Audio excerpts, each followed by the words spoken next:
بسم اللہ الرحمن الرحیم۔ السلام علیکم دوستو۔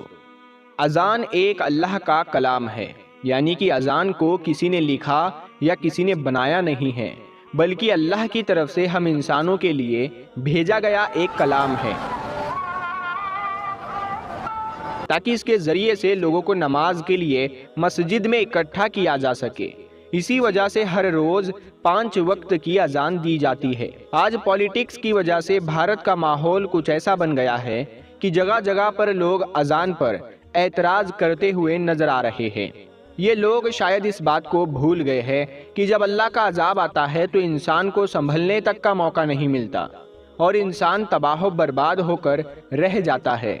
آج کے اس ویڈیو میں ہم آپ کو ایک ایسے شخص کے بارے میں بتانے والے ہیں جو اذان سے سخت نفرت کیا کرتا تھا، اور یہی نہیں، ایک بار تو اس نے اذان دینے والے کو گالیاں دی اور تو اور اسے تھپڑ بھی مار دیا اور اذان بھی بند کرا دی۔ اس کے بعد میں اس شخص کے ساتھ میں جو کچھ ہوا اس کے بارے میں جان کر یقیناً آپ لوگ بھی حیران اور پریشان ہو جاؤ گے۔ اسی لیے آج کا یہ ویڈیو آپ سبھی کے لیے بہت ہی خاص ہے۔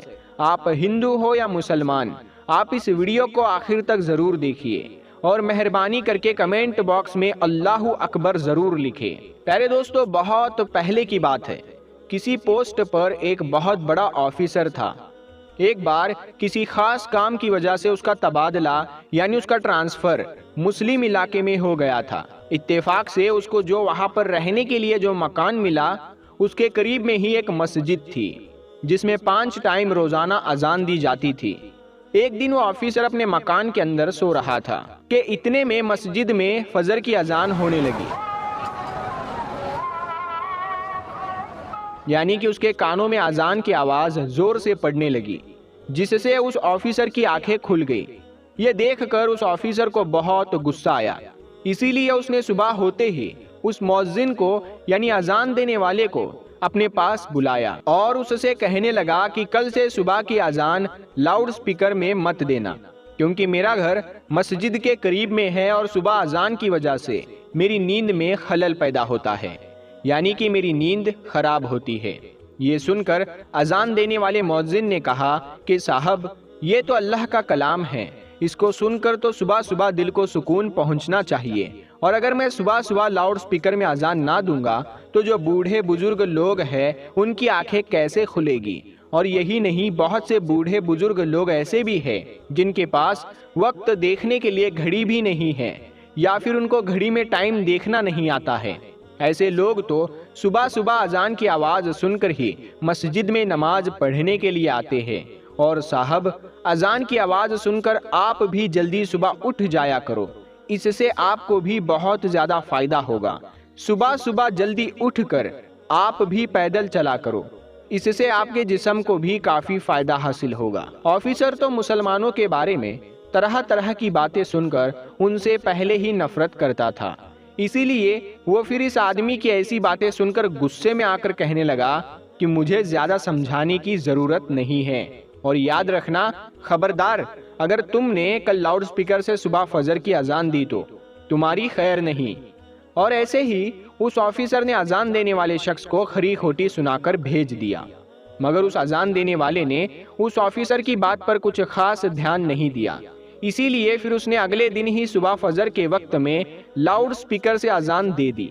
جیسے ہی صبح صبح اس آفیسر نے اذان کی آواز سنی تو غصے سے لال ہو گیا، اور وہ فوراً اس اذان دینے والے کے پاس گیا اور اس کو برا بھلا کہنے لگا، اور یہی نہیں، غصے میں اس نے اس اذان دینے والے شخص کو تھپڑ مار دیا اور کہنے لگا کہ میں نے تم کو کل کتنا سمجھایا تھا کہ صبح اذان کی آواز سے میری نیند خراب ہوتی ہے، اسی لیے لاؤڈ سپیکر میں اذان مت دینا، لیکن تم نے تو میری بات پر دھیان ہی نہیں دیا۔ بیچارہ اذان دینے والا اس آفیسر کو کیا کہتا، وہ تو تھپڑ کھا کر رونے لگا اور دل ہی دل میں اللہ تعالیٰ سے دعا کرنے لگا، یا اللہ، جس نے تیری اس اذان کو دینے والے بندے پر ظلم کیا، تو اسے اپنے عذاب میں ڈال دے، اسے ایسی سزا دے اس کی عقل ٹھکانے آ جائے۔ جیسے ہی مؤذن کی آواز اللہ کی بارگاہ میں پہنچی تو اللہ نے فوراً اس کی دعا قبول کر لی، اور اسی دن اس آفیسر پر عذاب نازل ہو گیا۔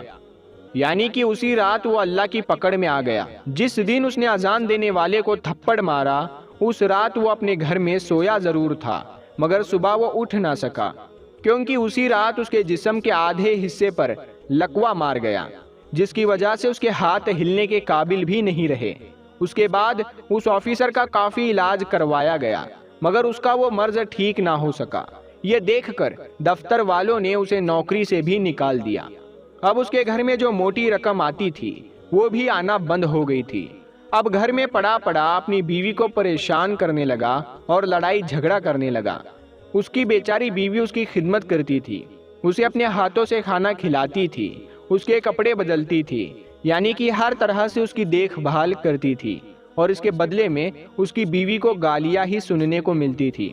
اسی طرح سے کچھ دنوں کے بعد میں اس کی بیوی بھی اسی سے تنگ آ گئی، اور ایک دن اس کی بیوی نے اپنے بھائی کو فون کر دیا اور کہنے لگی، بھیا میں اس انسان سے تنگ آ چکی ہوں، پورے دن اس کی خدمت کرتی رہتی ہوں، مگر اوپر سے یہ مجھے گالیاں دیتا ہے، مارتا پیٹتا ہے، اب میں یہاں پر اس کے ساتھ میں نہیں رہ سکتی ہوں، اسی لیے آپ مجھے یہاں سے لے جائیے۔ یہ سن کر اس کا بھائی اسے فوراً لینے آ گیا، اور پھر اس آفیسر کی بیوی اپنے مائکے چلی گئی۔ اسی دوران اس آفیسر کے دوسرے حصے پر بھی لکوا پڑ گیا۔ اب اس کے جسم کا دوسرا حصہ بھی کام کرنا بند کر دیا۔ اب اس کی دونوں ٹانگیں سینے سے جا لگی تھی۔ اب آفیسر ایک زندہ لاش بن کر رہ گیا تھا۔ اب نہ ہی اس کے ہاتھ ہل رہے تھے اور نہ ہی اس کے پاؤں کام کر رہے تھے، اور گھر میں نہ ہی کوئی اس کی دیکھ بھال کرنے والا تھا۔ یہ دیکھ کر ایک دن اس آفیسر کا چھوٹا بھائی اس کے پاس آیا اور اسے اٹھا کر اپنے گھر لے گیا۔ اب یہ نہ تو خود اٹھ سکتا تھا اور نہ ہی خود کے ہاتھوں سے کھا پی سکتا تھا۔ اب کون ہر روز بچوں کی طرح اس کی نجاست دھوئے، اب کون اس کے کپڑے بدلوائے؟ ایسے ہی کرتے کرتے ایک دن اس کے بھائی کی بیوی بھی اس سے تنگ آ گئی اور کہنے لگی، مجھ سے تو یہ روز روز کام نہیں ہوگا۔ ایسے ہی کرتے کرتے ایک دن اس آفیسر نے کسی بات پر اپنے ہی اس بھائی کی بیوی سے جھگڑا کر لیا، اس کو کوئی سخت بات کہہ دی، کیونکہ اس کی زبان قابو میں نہ تھی، اسی لیے اس نے اپنے بھائی کی بیوی کو گالیاں سنا دی۔ اس کی گالیاں سن کر بھائی کی بیوی رونے لگی اور اپنے شوہر سے کہنے لگی، اب یا تو اس گھر میں تمہارا بھائی رہے گا یا پھر میں رہوں گی۔ یہ سن کر بھائی نے سوچا کہ اس بیمار بھائی کے چکر میں میری زندگی برباد ہو جائے گی، اسی لیے کیوں نہ اسی بھائی کو یہاں سے ہٹا دیا جائے۔ اسی لیے پھر اس نے اپنے بیٹوں کے ساتھ مل کر غصے میں اپنے بھائی کی چارپائی اٹھائی اور اس کو لے جا کر سڑک کے کنارے پر رکھ دیا۔ دوستو، اس وقت سخت گرمی کا موسم تھا، اسی لیے تھوڑی ہی دیر میں وہ سورج گرمی میں تپنے لگا، اس کو پسینہ آنے لگا۔ اب اسے زوروں کی پیاس بھی لگ چکی تھی، صبح سے اس نے کچھ کھایا پیا بھی نہیں تھا۔ اب آفیسر اپنی چارپائی پر پڑے پڑے رو رہا تھا اور کراہ رہا تھا اور کہہ رہا تھا کہ کوئی تو میری مدد کرو، کوئی تو مجھے پانی پلا دو، کوئی مجھے کھانا کھلا دو۔ اتفاقاً سے اسی راستے سے اسی مؤذن کا گزر ہوا جسے اس نے تھپڑ مارا تھا۔ اس نے دیکھا کہ سڑک کے کنارے پر ایک چارپائی پر ایک شخص لیٹا ہوا فریاد کر رہا ہے۔ یہ دیکھ کر وہ مؤذن اس کے پاس گیا۔ جیسے ہی اس نے اس آفیسر کو دیکھا تو وہ پہچان گیا کہ یہ وہی آفیسر ہے جس نے اس کو تھپڑ مارا تھا۔ یہ دیکھ کر مؤذن حیران ہو گیا اور پوچھنے لگا، اے شخص، تمہارے ساتھ یہ کیا ہو گیا؟ تم تو ایک بہت بڑے آفیسر ہوا کرتے تھے۔ وہ آفیسر بھی مؤذن کو پہچان چکا تھا اور اس نے پڑے پڑے ہی مؤذن کے آگے اپنے ہاتھ جوڑ دیے اور کہنے لگا کہ میری بربادی اسی دن شروع ہو گئی تھی جس دن میں نے آپ کو تھپڑ مارا تھا۔ پھر اس آفیسر نے اپنی پوری درد بھری کہانی اس مؤذن کو سنا ڈالی۔ اس نے بتا دیا کہ اسی رات میرے جسم پر لکوا پڑ گیا تھا اور اس کے بعد سے میری حالت بگڑتے بگڑتے آج میری حالت ایسی ہو گئی ہے کہ آج میرے پاس میں کوئی کھڑا تک نہیں ہوتا ہے، میرے سب اپنوں نے مجھے ٹھکرا دیا ہے۔ اتنا کہتے کہتے وہ آفیسر پھوٹ پھوٹ کر رونے لگا۔ اس کی حالت دیکھ کر اس مؤذن کو اس پر ترس آ گیا۔ اس نے اس کو پانی پلایا اور اس کے لیے کھانا لے کر آیا، پھر اپنے ہاتھوں سے اس کو کھانا کھلایا، اور یہی نہیں، پھر اسے اٹھا کر وہ اپنے گھر بھی لے گیا اور خوب اچھی طرح سے اس کی خدمت کرنے لگا۔ اس مؤذن نے اسے بتایا کہ تم نے اللہ کی شان میں گستاخی کی ہے، اسی لیے تم سچے دل سے اللہ سے معافی مانگو۔ یہ سن کر وہ آفیسر سچے دل سے اللہ کی بارگاہ میں رو رو کر اللہ سے معافی مانگتا رہا، اور ساتھ ہی وہ مؤذن اس کے حق میں دعا کرنے لگا۔ اللہ نے فوراً ان کی دعا کو قبول فرمایا، اسی لیے تھوڑی ہی دنوں کے خدمت کے اندر آفیسر پوری طرح سے ٹھیک ہو گیا اور وہ اٹھ کر چلنے پھرنے لگا۔ تو پیارے دوستو، یاد رکھے جو کوئی جس مظلوم پر ظلم کرتا ہے اس پر پھر اسی طرح سے اللہ کا عذاب اترتا ہے۔ بعض مرتبہ انسان اپنی اوقات کو بھول جاتا ہے۔ آج ہمارے پاس میں وقت ہے صحیح معنی میں انسان بننے کا، اپنی اوقات کو یاد کرنے کا۔ حدیث پاک میں آتا ہے، حضور پاک صلی اللہ تعالی علیہ وسلم نے فرمایا ہے، اے عورتو، جب تم بلال کو اذان و اقامت کہتے سنو تو جس طرح وہ کہتا ہے تم بھی کہو، اللہ تمہارے لیے ہر کلمے کے بدلے 1,00,000 نیکیاں لکھے گا اور 1,000 درجات بلند فرمائے گا اور 1,000 گناہ مٹا دے گا۔ یہ سن کر خواتین حضرات عرض کرنے لگی، یا رسول اللہ صلی اللہ تعالی علیہ وسلم، یہ تو صرف عورتوں کے لیے ہے، مردوں کے لیے کیا ہے؟ تو آپ صلی اللہ تعالی علیہ وسلم نے فرمایا، مردوں کے لیے دگنا ہے۔ پیارے دوستو، اسی بات پر کمنٹ باکس میں سبحان اللہ ضرور لکھ دے۔ میرے دوستو، اب آج کل ہم خود یہ دیکھ رہے ہیں کہ ہم قدم قدم پر گناہ کر رہے ہیں، اور اگر اذان ہوتی ہے اور ہم اس کو صحیح طریقے سے دہرا لیتے ہیں تو عورتوں کو 1 کلمے کے بدلے 1,00,000 نیکیاں ملے گی اور 1,000 درجات بلند ہوں گے اور 1,000 گناہ مٹا دیے جائیں گے، اور مردوں کو اس کا دگنا ملے گا۔ تو سوچو، جس وقت میں اذان ہوتی ہے اس وقت میں ہم کیا کھوتے ہیں۔ اذان کو دہرانے کی کچھ اور بھی فائدے ہیں، وہ آپ لوگ دھیان سے سن لیجئے۔ اب آپ لوگ اذان سنو تو مؤذن کہتے ہیں وہ دہراتے رہو، جیسے جب اللہ اکبر سنو تو اللہ اکبر کہو۔